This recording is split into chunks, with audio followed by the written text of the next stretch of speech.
The main theme at this year's Detroit Auto Show is affordable, fuel-efficient cars. That's right. American automakers seem focused on winning back customers by offering value instead of flashy concept vehicles.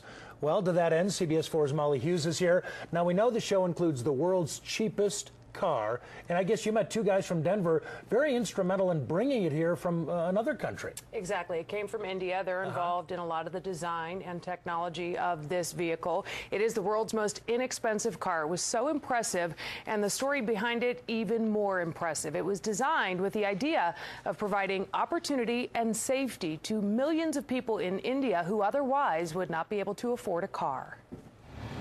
This is the Tata Nano. The car itself is about 5.5 feet wide.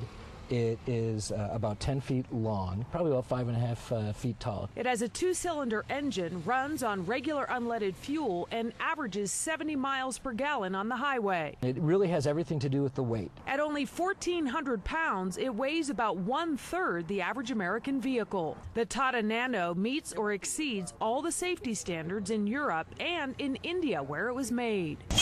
Roughly 80 million motor scooters make up the main mode of transportation in India.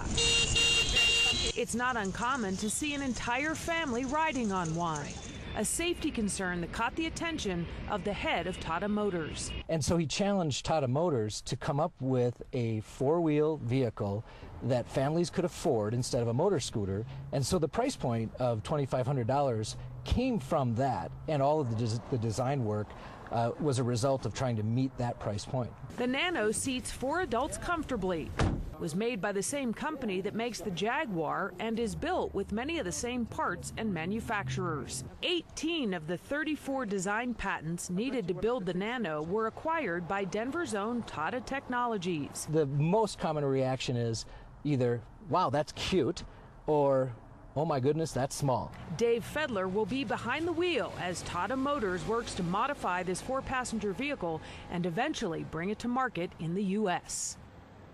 And the Tata Nano would need to go through some design changes and pass crash testing here in the U.S. before it could be brought to this country.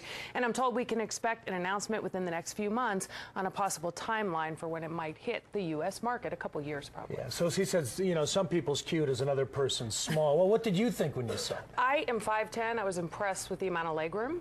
And even with me in the front, the guys in the back still had room. And it felt strong and durable. Yeah. When I slammed the door, it felt like it had some substance there. Just not much room for your luggage, right? Yes. Very little, in fact, no storage space. Great commuter car, though. Yeah. Great. Thanks, Molly. Sure.